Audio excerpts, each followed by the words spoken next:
Welcome, thank you for joining me and allowing me to entertain you with more stories. The timestamps are in the description box. Let's jump right in. Story number 1. Opie writes, My boyfriend, who I'll call Kay, and I had been dating for 4 years. After high school, he asked me to move in with him in a different state.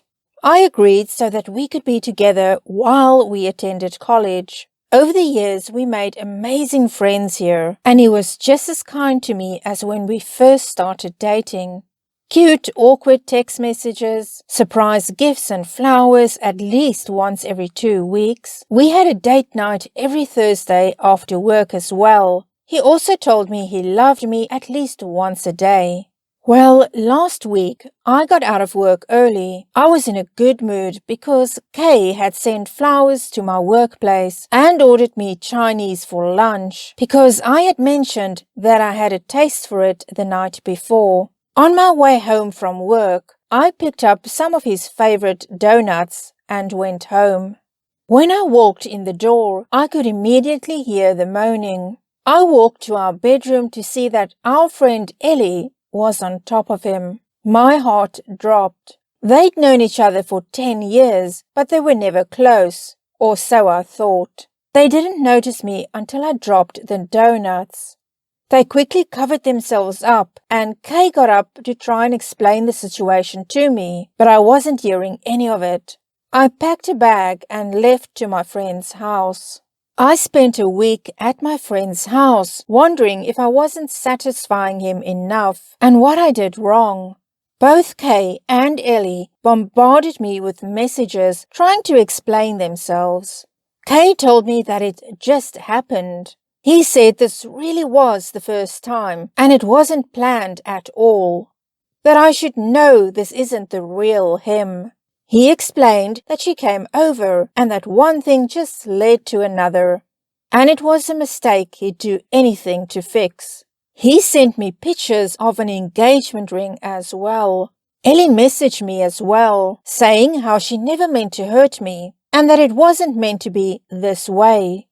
I decided to call my friend Ian and explain the situation to him. I asked him if he'd be willing to come with me and help me to grab my things while Kay was at work in the morning.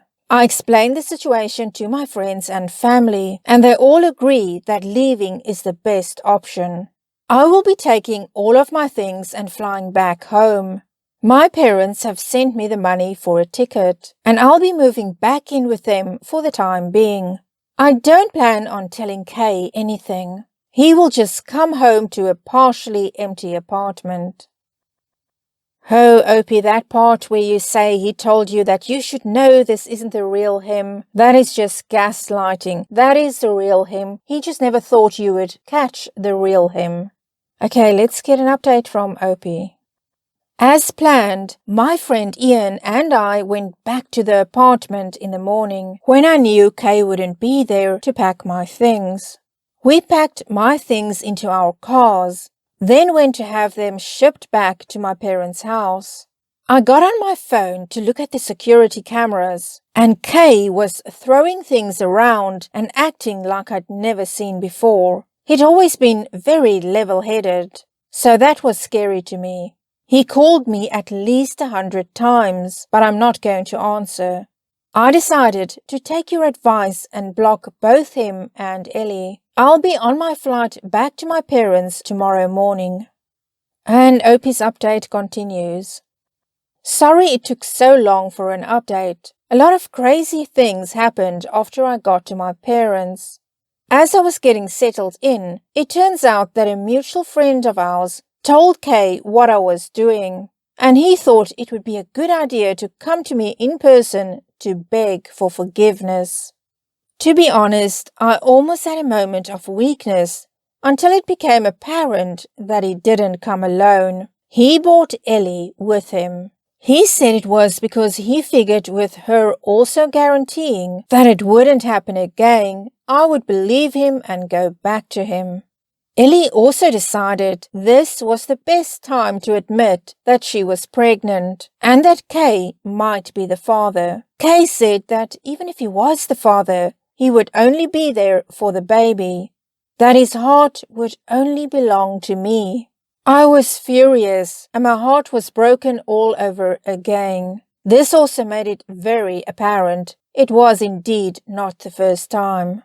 Because Kay wouldn't leave, my younger brother, 18, also came out and started calling Kay and Ellie all sorts of things, and it led to a physical altercation. My little brother punched him in the face, and thankfully Kay took that as a sign to leave. This is all such a huge mess. I don't want to see Kay or Ellie anymore. I don't want to hear the excuses. My heart feels like it's been ripped apart. They can have each other for all I care. If I post more updates, they will likely be on my page for anyone interested. Really, thank you all for all your kindness. Thank you for calling me strong, even when I don't feel like it. And here's another update from Opie. I'm sorry for the late update. I've been going through a wave of different emotions. First, I'll address some simple questions I got. I didn't drop out of college. Thankfully, prior to this whole incident, I was already taking online courses. I do plan to move back, but in my own apartment later on. Now, as for what happened next between Kay and I, he came back twice to try and apologize and asked me to reconsider. He reminded me about how I said I had never felt this way for someone before and that ending this would be a mistake, that we could work through these problems if I gave him a chance. I told him that I don't plan on being a step-parent to his mistress's kid. So even if I dismissed the cheating, which I made clear that I wouldn't, I'd break up with him because of that. He began crying and saying he would talk her into getting an abortion if it meant that I would go back with him. I hate them both, but to be honest, hearing that made me feel disgusted. I told him that we were done and he needed to leave. The second time, my dad threatened him if he didn't leave the property. From what I hear now, he went back home. I'm sorry this probably isn't an interesting update, but thank you all for your support. Your comments really helped me stand my ground on this.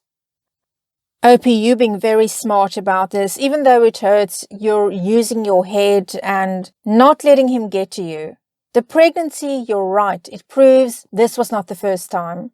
And also the way he said to you that, how can you let him go? Don't you remember that you said you never felt this way about anybody else before? That's him playing on your emotions, trying to remind you of how much you loved him and all of this. But I'll say it again, when you walked in on him and Ellie, you saw the real, the true him. And I'm glad that you're sticking to your guns, that you're standing your ground. Don't go back to this person. And on we go to story number 2. Opie writes, my boyfriend of about a year and I just went on a trip and he took lots of photos. I asked for his phone while he was showering so I could send myself some pics from our trip. And while I was sending them, there were multiple Snapchat notifications from a woman. I did a bad thing and looked to see whether there were any texts from her. Didn't want the snaps marked as read. And found out he's been cheating on me with her basically the whole time. And paying some of her bills. Now, obviously, he doesn't know that I know. And I had absolutely no idea. What do I do? Obviously, this needs to end. Suggestions on how to handle it? Any way to get him to admit it himself? Let's get one comment and then we get Opie's update. This is tough. Not knowing your personality and situation financially. If he leaves, are you able to deal with the finances? If he stays, are you able to go into separate bedrooms? Are you emotionally able to break up and keep living together in the same place until the lease is up? Lastly, I assume you 100% know this woman he is supporting is a current sexual partner and not a family/friend, correct? Get tested. Update. First, to answer some questions. I am a homeowner. Mortgage and bills are all in my name. He sometimes contributes to the bills, but due to us not having dated very long, a little over a year, and the fact that I make about twice what he does, and he's working on paying off debt, we talked about what he's comfortable contributing during the move-in phase. At no point in that conversation did he mention, paying some other woman's bills. I didn't have any proof there was actually anything physical going on between these two. Just inappropriate texts/snaps, and the bill paying and offers to send money. Still cheating in my book, and of course, I'll still get tested. She knew all about me. Her marriage ended in her cheating on her husband with my, now ex-boyfriend. He claims he didn't know she was still married when this went down. This ain't her first rodeo, or his apparently. Now for the update. I took your advice and confronted him directly. Who is, we'll call her Shirley, and why are you sending her inappropriate texts and paying her bills? The obvious reaction on his end was, of course, why am I snooping in his phone? So I told him I saw notifications while I was sending myself pictures of our trip and that I read the text messages. Enter long explanation about how there's nothing going on. He's not cheating, he's just flirting. They dated years ago and he started paying those bills at that point and just never stopped. So he's been paying her bills for years and basically keeping her around as an option, if you ask me. He offered to cut her off financially, stop talking to her, open phone policy. But I don't think the trust can be restored. So I gave him till the end of the month to leave. There you have it. Well, indeed, OP, there you have it. And good on you for kicking him out. It just really stands out for me that you said he's got debt and he's working on paying it off, and yet he has money to keep paying this woman's bills. Come on, there is something going on there. And it's definitely not charity out of the goodness of his heart. And the part about he's not cheating, he's just flirting. Well, okay. But I think OP, there's more to this. Let him move in with Shirley. He's already paying her bills in any case. Well, that's it for this edition. Thank you so much for allowing me to read the story to you. If you liked it, give it a thumbs up, consider subscribing, leave a comment, and I look forward to seeing you again next time. Take care of yourself.